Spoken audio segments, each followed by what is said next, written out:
Hello everyone, welcome back to Ninja Prep. तो 20 questions मैं इस लेक्चर के अंदर लूँगा जिन्हें मैं आपको डिस्कस करूँगा आपके साथ। सॉल्यूशंस मैं कोशिश करूँगा कि आपको बहुत अच्छे से समझ में आ सके। फिर भी अगर आपको कोई सॉल्यूशन में डाउट होता है तो प्लीज़ उसको एक बार आप कमेंट करके पूछ लीजिएगा मुझसे।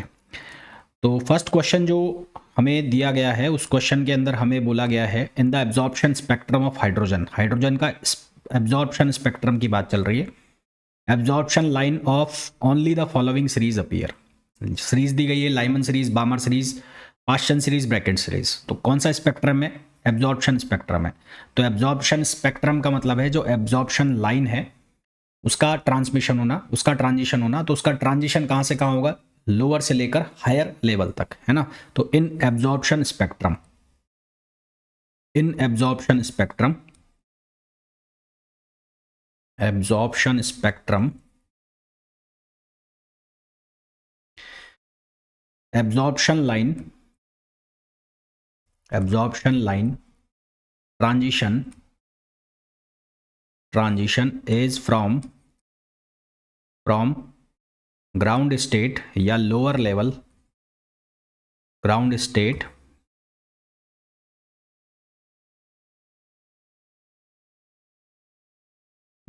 मत लिखो, इसको लो लेवल लिख लो, lower level, from lower level to higher level, and hydrogen is generally is in its ground state, is in its ground states, in its ground state, and for ground state n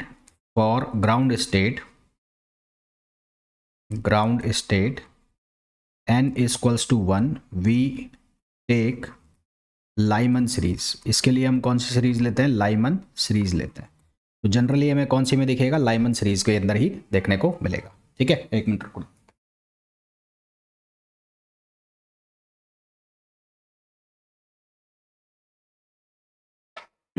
ठीक, next question पे आ जाइए।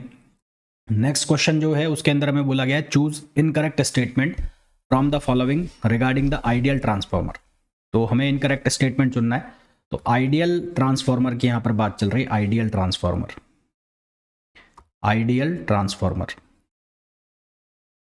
तो ideal transformer के case में क्या होता है कि जो प्राइमरी और सेकेंडरी वाइंडिंग है उसके अंदर कोई भी लॉस नहीं होता, यानी कि रेजिस्टेंस जीरो होता है। ठीक, तो there is no loss in primary and secondary winding और प्राइमरी वाइंडिंग के अंदर कोई भी लॉस नहीं होता। Winding i.e. Resistance is zero. तो रेजिस्टेंस यहां पर क्या होता है? जीरो होता है, कोई लॉस नहीं होता। पहला स्टेटमेंट जो लिखा है उसमें लिखा है its primary and secondary winding resistance R very high, जबकि मैं कह रहा हूं कि रेजिस्टेंस है ही नहीं। तो ये पहला स्टेटमेंट क्या हो गया? गलत हो गया। दूसरा लिखा है कोर हैज इनफाइनाइट परमिएबिलिटी, बिल्कुल सही है। लीकेज इंडक्टेंस जीरो, लीकेज है ही नहीं यहाँ पर। Negligible magnetomotive force is required to establish flux, यानी कि आइडियल कंडीशन में सारी चीज़ चल रही है। तो कोर की जो परमिएबिलिटी है वो भी इनफाइनाइट होगी, लीकेज इंडक्टेंस है वो भी कितना होगा? जीरो होगा, और इसके जो मैग्नेटोमोटिव फोर्स है वो भी इसमें रिक्वायर्ड नहीं होगी। तो इसमें इनकरेक्ट स्टेटमेंट हमें सेलेक्ट करना है। तो इसका इनकरेक्ट स्टेटमेंट क्या आ जाएगा? ए आ जाएगा। नेक्स्ट क्वेश्चन पे आ जाइए। Which of the following is not the field of application for photo electric cell. Photo electric cell का यूज़ किया जाता है काउंटिंग मशीन के अंदर। इसको यूज़ किया जाता है कंपेयर करने के लिए, तो compare the illuminating power of two light source. दो लाइट सोर्स की जो इल्यूमिनेटिंग पावर है उसको कंपेयर करने के लिए इसका यूज़ किया जाता है। Automatic operation of street light के लिए इसका यूज़ किया जाता है। Reproduction of light of motion picture उसके लिए इसका यूज़ नहीं किया जाता। तो हमें क्या चुनना है कि जो सही नहीं है? तो डी ऑप्शन जो है वो इसका क्या होगा? गलत आंसर होगा। नेक्स्ट क्वेश्चन पे आइए। नेक्स्ट क्वेश्चन में बोला है a straight horizontal copper wire with a linear density lambda, यानी कि m/l, उसकी वैल्यू में गिवन है 46.6 ग्राम पर मीटर। करंट जो गिवन है I, उसकी वैल्यू है 28 आर्मस्ट्रॉन्ग, ये करंट की वैल्यू है। The minimum magnitude of the magnetic field, required to float the wire, तो to float the wire, to float the wire, float the wire, magnetic force equal होना चाहिए weight of wire के, weight of wire. तो magnetic force हो जाएगा ILB और wait of wire हो जाएगा mg। तो यहाँ से आप इसको लिख सकते हो IB equals to M/L into G. M/L किसके इक्वल हो जाएगा, लैम्बडा, ये ठीक है। तो यहाँ से B जो है वो किसके इक्वल हो गया, लैम्बडा G अपॉन I। अब वैल्यू सब्सटीट्यूट करो, लैम्बडा की वैल्यू कितनी है, इसको मैं कन्वर्ट कर लूँ किस में, मीटर में है ना, तो इसको मैं किलोग्राम में कन्वर्ट करूँ तो ये कितना हो जाएगा 0.046 और G की वैल्यू कितनी हो गई 9.8। उसके बाद I की वैल्यू है 28 एम्पियर है, 28 एम्पियर, आर्मस्ट्रॉन्ग नहीं है, 28 एम्पियर। तो यहाँ से इसको सॉल्व करोगे तो आपके पास आंसर आएगा 16.3 मिली टेस्ला, 16.3 मिली टेस्ला आएगा, जो कि अप्रॉक्सीमेटली किसके इक्वल हो जाएगा, B के इक्वल हो जाएगा, यानी कि 16 मिली टेस्ला के। नेक्स्ट क्वेश्चन पे आइए, for a sinusoidal wave form peak factor value, peak factor value लिखनी है हमें, फॉर्म फैक्टर वैल्यू लिखनी है, एवरेज वैल्यू लिखनी है और इफेक्टिव वैल्यू लिखनी है। तो सबसे पहले अगर मैं फॉर्म फैक्टर लिखता हूँ, फॉर्म फैक्टर, तो फॉर्म फैक्टर किसके बराबर होता है, ये इक्वल होता है IRMS अपॉन I एवरेज। तो IRMS जो है उसको हम लिखते हैं √2 से, √2I, और I एवरेज की वैल्यू हम लिखते हैं 2/π। तो इसको जब हम सॉल्व करेंगे तो ये वैल्यू बनती है 1.11, कितनी बनती है 1.11। फिर उसके बाद average value I average, average होता है 2IRMS upon pi, 2IRMS upon pi. तो यहाँ से ये वैल्यू हमारी बन जाएगी IRMS। सबसे पहले IRMS की जो वैल्यू है उसको पीक में अगर निकालूँ तो I मैक्स के फॉर्म में निकले, तो मैं पहले ये फॉर्मूला भी लिख लेता हूँ पीक वाला। तो पीक वाला क्या होता है, I peak upon IRMS equals to √2। तो यहाँ से IRMS और किसके बराबर आ गया, I पीक यानी कि मैक्सिमम अपॉन √2, ये वैल्यू आ गई। तो ये वैल्यू जो है मैं यहाँ पर सब्सटीट्यूट करूँगा IRMS की, तो IRMS की जगह मैं रखूँ अगर I पीक अपॉन √2, तो यहाँ से ये वैल्यू हमारे पास बनेगी, या IRMS के फॉर्म में निकालूँ तो ये वैल्यू बनेगी 0.637। मैं सॉल्व कर लेता हूँ ना एक बार इसको, तो 2/3.14, तो ये बनेगी 0.637 IRMS, ये वैल्यू बन गई IRMS, I एवरेज की वैल्यू। तो एक तो हो गया 1.1 और ये आ गया √2 को हम क्या लिख सकते हैं 1.414। तो 1.414, एक आ गया 1.11, एक आ गया 0.671 I, और ये आ गया 0.707। तो B आंसर आ जाएगा। तो इसका करेक्ट आंसर क्या आ जाएगा, B आ जाएगा। लास्ट का जो इफेक्टिव वैल्यू है वो भी लिख देते हैं। तो I इफेक्टिव जो होता है, इफेक्टिव वो होता है I max upon √2। I effective की वैल्यू वो कितना होता है, I मैक्स अपॉन √2, ये I इफेक्टिव की वैल्यू होती। तो यहाँ से क्या निकल जाएगा हमारे पास, ये वैल्यू निकल जाएगी किसकी, I इफेक्टिव की। तो कौन सा ऑप्शन आ गया, ये आ गया B ऑप्शन आ गया, इसी को उल्टा करके लिखा है ये। तो फिर नेक्स्ट क्वेश्चन पे आइए। नेक्स्ट क्वेश्चन में बोला है विच of the following statement is not a property of nuclear force. Nuclear force की प्रॉपर्टी होती है वो सैचुरेटेड होता है, बिल्कुल ठीक है। शॉर्ट रेंज होता है, बिल्कुल ठीक है। चार्ज इंडिपेंडेंट होता है, यहाँ पर लिखा है डिपेंड ऑन चार्ज, तो ये गलत हो गया, ये गलत हो गया, ठीक है। Nuclear forces are the most powerful force, ये भी सही है। तो सी जो है, सी ऑप्शन, वो इसका गलत आंसर हो गया। नेक्स्ट क्वेश्चन पे आइए। Consider the following two statements, microwaves are produced by an electric circuit with an oscillating current. बिल्कुल सही बात है, माइक्रोवेव्स जो प्रोड्यूस होती हैं वो इलेक्ट्रिक सर्किट में प्रोड्यूस होती हैं और ऑसिलेटिंग करंट की वजह से प्रोड्यूस होती हैं, तो सही है। और ozone layer converts UV rays into infrared reds, जो ओजोन लेयर है वो यूवी रेज को IR यानी कि इंफ्रारेड्स में कन्वर्ट करती है, यानी कि ये भी सही है। तो हमारे पास इसका सही आंसर आ जाएगा, ए आ जाएगा, ए। नेक्स्ट क्वेश्चन पे आइए। Under what condition will the value of current in a wire of resistance R be the same for combination of n identical cell in series and in parallel.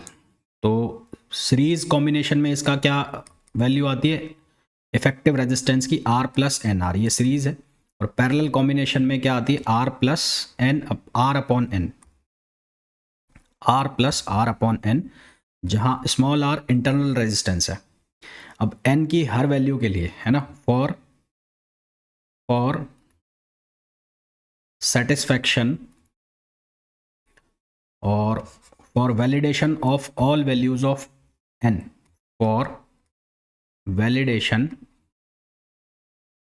Of all values of N, are जो है वो किसके equal होना चाहिए, are के equal होना चाहिए। Are जो है वो किसके इक्वल होना चाहिए, स्मॉल आर के इक्वल होना चाहिए। अगर आर स्मॉल आर के इक्वल होगा तो फिर ये जो हमारा आंसर है ये एन की हर वैल्यू के लिए क्या होगा, सेटिस्फाई होगा। What condition will the value of current in a wire of resistance R be the same for combination of N identical circuit, यानी कि ये दोनों सेम कब होंगी, जब आर किसके इक्वल हो जाएगा, कैपिटल आर के बराबर हो जाएगा। तो हमारे पास सही ऑप्शन कौन सा हो जाएगा, सी हो जाएगा।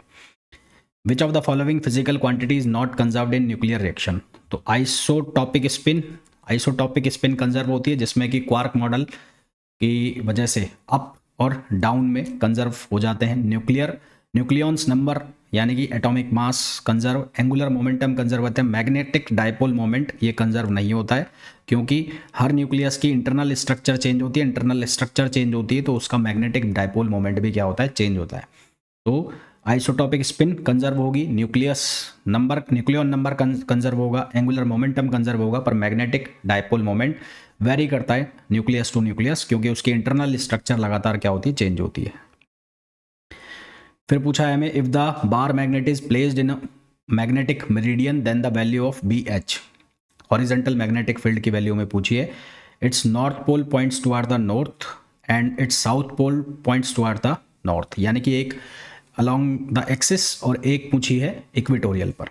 तो जैसे हम डायपोल मोमेंट का निकालते हैं वैसे यहाँ पर आंसर आएगा, तो क्या आ जाएगा, एक आ जाएगा north pole point towards north और south pole points toward north, तो क्या आ जाएगा, म्यू नॉट एम, पहले के लिए क्या आ जाएगा, for first, for north pole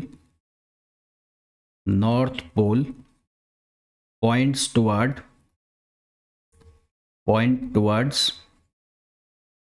north,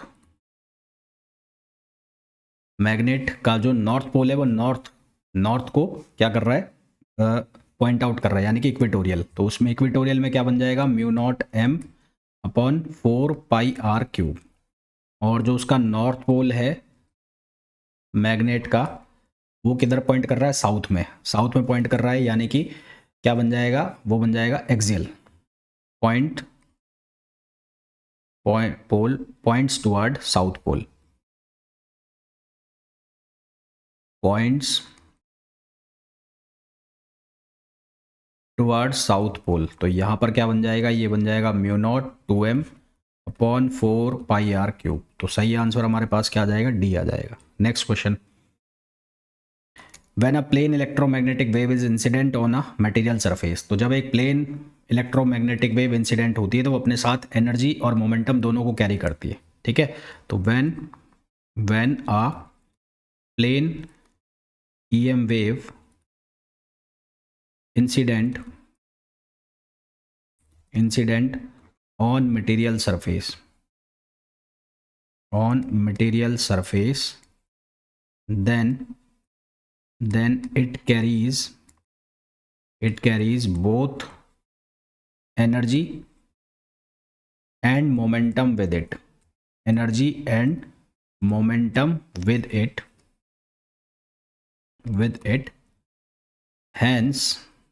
hence P is not equals to 0 and E is not equals to 0। तो ना तो P 0 होगा और ना ही E 0 होगा, तो करेक्ट आंसर हमारे पास क्या आ जाएगा, डी आ जाएगा, D.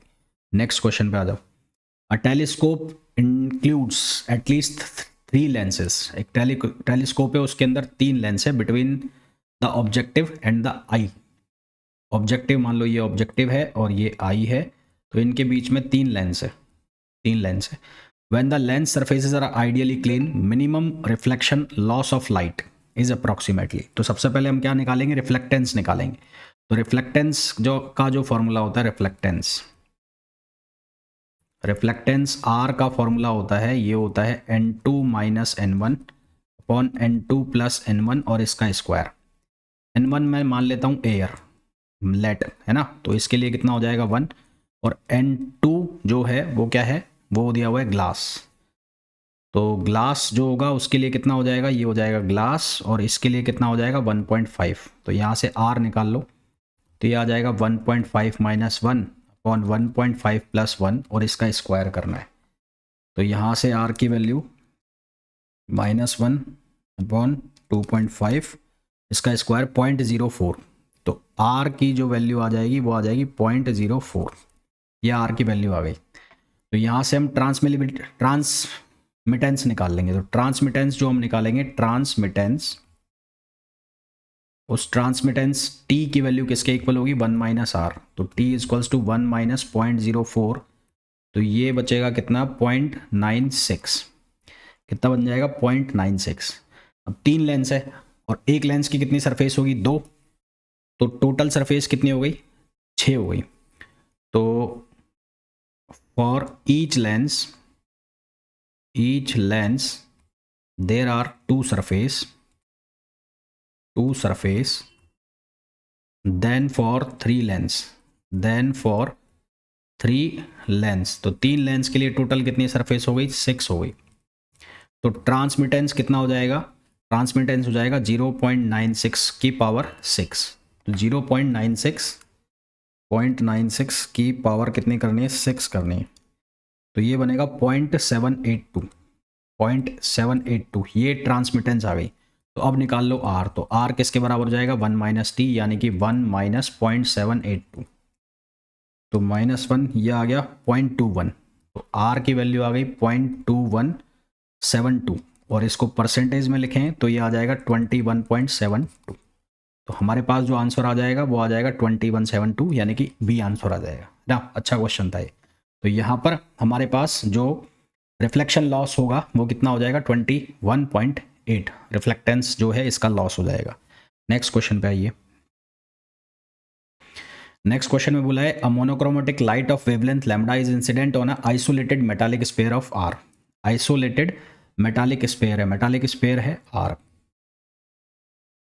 The threshold wavelength is lambda naught which is larger than lambda.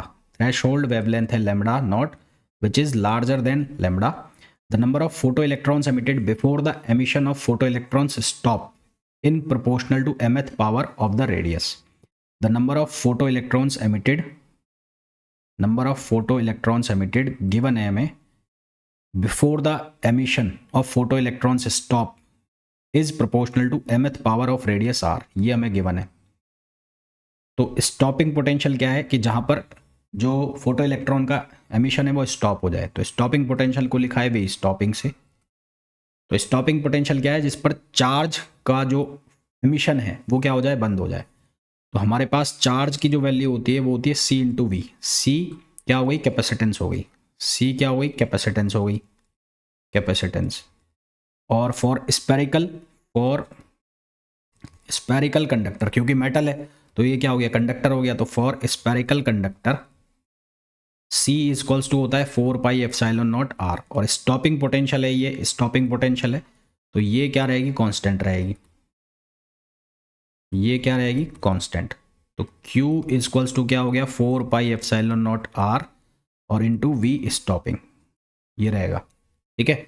अब Q किसके इक्वल होता है, Q इक्वल्स टू होता है N इंटू ई। तो Q equals to N E मतलब नंबर ऑफ इलेक्ट्रॉन्स, और इनटू चार्ज इक्वल्स टू किसके हो गया 4 पाई एप्सिलॉन नॉट R और V स्टॉपिंग, इसके इक्वल हो गया V स्टॉपिंग। तो यहाँ से N किसके प्रोपोर्शनल दिख रहा है, R के प्रोपोर्शनल दिख रहा है, और यहाँ N is proportional to R power M। तो R पावर M, तो इन दोनों को कंपेयर करो, तो यहाँ से M की वैल्यू कितनी आ जाएगी, 1 आ जाएगी। तो हमारे पास सही आंसर कितना आ गया, 1 आ गया। नेक्स्ट क्वेश्चन पे आ जाओ। Choose the incorrect statement. First option है for sustained interference the optical path difference between the superimposing wave is less than the coherence length. तो ऑप्टिकल पाथ डिफरेंस जो है वो कम होना चाहिए किससे, कोहेरेंस लेंथ से, अदरवाइज जो फेज डिफरेंस है वो कांस्टेंट नहीं आएगा। सही स्टेटमेंट है बिल्कुल। फिर उसके बाद the resultant maximum intensity due to interference of N coherent waves will be n square times of intensity of any one waves. ये डायफ्रैक्शन में आता है और बिल्कुल सही लिखा हुआ है। रिजल्टेंट मैक्सिमम इंटेंसिटी जो हम निकालते हैं n कोहेरेंट वेव के इंटरफेरेंस का, वो n स्क्वायर टाइम्स आती है एनी वेव के इंटरफेरेंस से। In reflected light excessively thin film appears bright, ये गलत है, यहाँ पर ब्राइट नहीं आएगा, क्या आएगा, डार्क आएगा। रिफ्लेक्टेड, अगर रिफ्लेक्टेड रे सिस्टम है तो उसमें डार्क आएगा, और अगर ट्रांसमिटेड रे सिस्टम है तो उसमें क्या आएगा, ब्राइट आएगा। अब अगर आपको गिवन ना हो कि रिफ्लेक्टेड है या ट्रांसमिटेड है तो आपको रिफ्लेक्टेड कंसीडर करके चलना है, इसलिए मैंने यहाँ पर ब्राइट वाले को गलत कर दिया। The state of polarization affect the interference, बिल्कुल सही है। जो पोलराइज्ड लाइट होंगी, जो लाइट पोलराइज्ड होंगी केवल उनका ही इंटरफेरेंस होगा, बाकी का नहीं होगा। तो हमारे पास यहाँ पर रॉन्ग स्टेटमेंट कौन सा हो गया, सी हो गया। नेक्स्ट क्वेश्चन पे आ जाओ। Next question is a beam of plane polarized light is incident normally on a polarizer of cross section 3 into 10 power minus 4 meter square. The energy flux of the incident beam, total energy flux दे दिया है, तो total energy flux की value P incident, उसकी value हमें दी है 10 power minus 3 watt, 10 power minus 3 watt हमें ये वैल्यू दी है। The polarizer rotates with angular frequency, angular frequency जो दी है वो दी है 31.4 रेडियन पर सेकेंड। तो यहाँ से हम टाइम निकाल सकते हैं, तो टाइम कितना आ जाएगा, टू पाई अपॉन ओमेगा, तो ये हो जाएगा 2 पाई अपॉन ओमेगा, ओमेगा कितना है 31.4, तो ये कितना बनेगा, ये बन जाएगा 0.2, निकाल लेते हैं एक बार, 2 इंटू 3.14 डिवाइड बाय 31.4, तो ये बन जाएगा 0.2। ठीक है, एक मिनट रुको,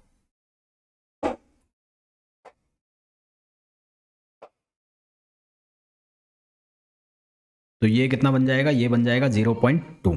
अब E की वैल्यू निकालें जो हमें टाइम पीरियड दिया हुआ है, तो एनर्जी जो है, एनर्जी निकाल लें क्योंकि पावर दे रखी है हमें, तो वो किसके बराबर हो जाएगी, पावर इनटू टाइम।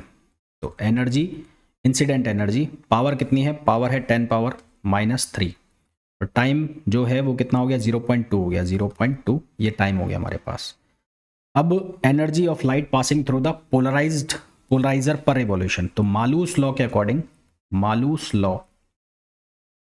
अकॉर्डिंग जो आई है, एवरेज इंटेंसिटी ऑफ लाइट है, वो कितनी हो जाती है, एक बार पोलराइजर से निकलने के बाद वो I0/2 हो जाती है।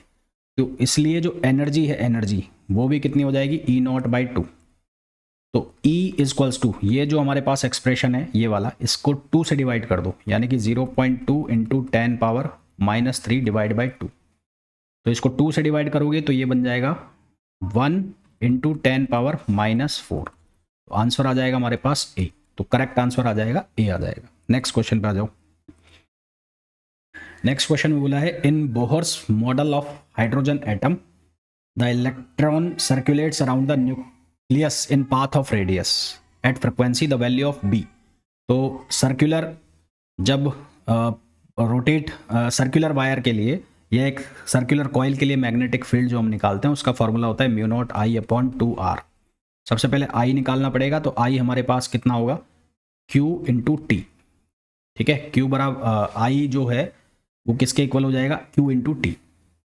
ठीक है, तो यहाँ से I की वैल्यू निकालो सबसे पहले, तो I की वैल्यू 1.6 इंटू 10 पावर माइनस 19, और जो T है उसकी वैल्यू कितनी, फ्रिक्वेंसी हमें दी हुई है, तो यहाँ फ्रिक्वेंसी Q, सॉरी मैंने गलत लिख दिया फॉर्मूला, Q इक्वल्स टू होता है, I इक्वल्स टू होता है Q अपॉन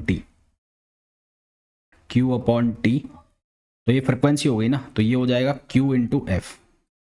तो यहाँ से I equals to 1.6 into 10 power minus 19, और फ्रिक्वेंसी कितनी है 6.6, तो 6.60 इंटू 10 पावर 15। तो यहाँ से हमारे पास किसकी वैल्यू आ जाएगी, चार्ज की वैल्यू आ जाएगी, I की वैल्यू आ जाएगी मतलब। तो I की वैल्यू कैसे निकालेंगे, 6.60 इंटू 1.6 10.56, और ये 10 पावर माइनस 3 हो जाएगा ना, तो ये इसको मैं लिख लूँगा 1.056 इंटू 10 पावर माइनस 3। ये 10 पावर माइनस 4 बचेगा, एक और से डिवाइड कर दूंगा तो करंट आ जाएगी। अब यहाँ पर वैल्यू डाल दो, तो यहाँ पर वैल्यू डालोगे तो μ0 की value 4 pi into 10 power minus 7, I की वैल्यू हमने निकाल ली है 1.056 into 10 power minus 3 on 2 R। R की वैल्यू कितनी है, 5.29, तो 5.29 इंटू 10 पावर -11। तो यहाँ से सॉल्व करो, इसको सॉल्व करोगे तो आंसर आएगा आपके पास 12.6 टेस्ला। ये आंसर आ जाएगा, जो कि आप आंसर है सी। नेक्स्ट क्वेश्चन पे आओ। नेक्स्ट क्वेश्चन के बोला है, achromatic combination of two lens in contact has focal length 120 centimetre, 1/f is equals to 1/f1 plus 1/f2। तो 1/f1 प्लस 1/f2 की वैल्यू दी है 1/20। इसको लिखा इक्वेशन फर्स्ट। एक्रोमेटिक कॉम्बिनेशन के लिए फॉर्मूला होता है W1/f1 plus W2/f2 is equals to 0। तो यहाँ से बनाओगे F1/f2 is equals to minus W1/W2। ये वैल्यू कितनी है, ये है 0.18, माइनस लिखना ही है, और 0.27। तो यहाँ से ये कितना बन जाएगा, F1/f2 इक्वल्स टू माइनस, ये बनेगा 6/9 और ये बन जाएगा -2/3। F1/f2 की वैल्यू बन गई। ठीक है, तो F2/f1 कितना हो जाएगा, -3/2।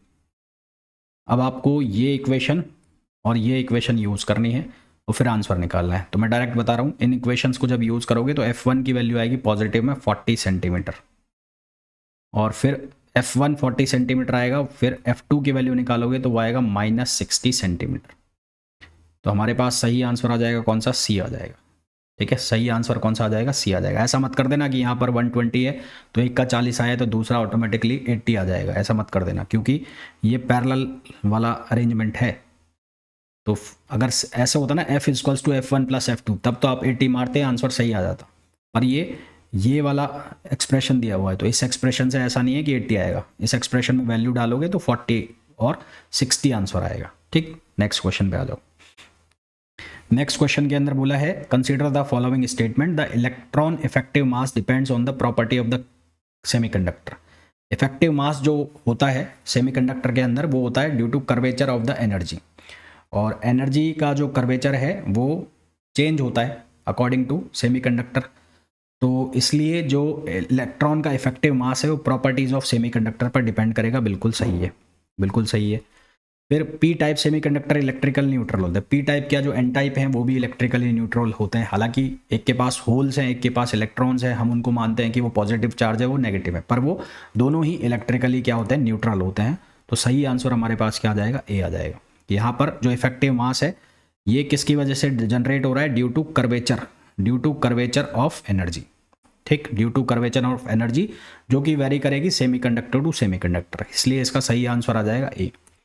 Next question, the reactor produces energy at the rate of 32 megawatt, और फिजन एनर्जी हमें दी हुई 200 मेगा इलेक्ट्रॉन वोल्ट। तो ई फिजन निकाल लो सबसे पहले। ई फिजन की वैल्यू है 200 मेगा इलेक्ट्रॉन वोल्ट। तो ये कितना हो जाएगा, 200 इंटू 10 पावर 6, और ये 1.6 इंटू 10 पावर -19। तो यहाँ से ये वैल्यू बनेगी हमारे पास 3.204 इंटू 10 पावर -11। टी की वैल्यू हमें दी है 32 मेगावाट। मेगावाट का मतलब हो गया 32 इंटू 10 पावर 6 वाट। हमें निकालना है एन, तो एन किसके इक्वल हो जाएगा, पी अपॉन ई। तो 32 इंटू 10 पावर 6 को हमने डिवाइड कर दिया 3.204 इंटू 10 पावर -13। तो आंसर हमारे पास कितना आ जाएगा, यहाँ से 10 पावर 18 आंसर आ जाएगा, 10 पावर 18, जो कि आंसर हो जाएगा ए। तो सही आंसर हमारे पास हो जाएगा ए। ठीक है, तो इस लेक्चर में इतना ही, मिलते हैं नेक्स्ट लेक्चर में। Till then, thank you, bye bye.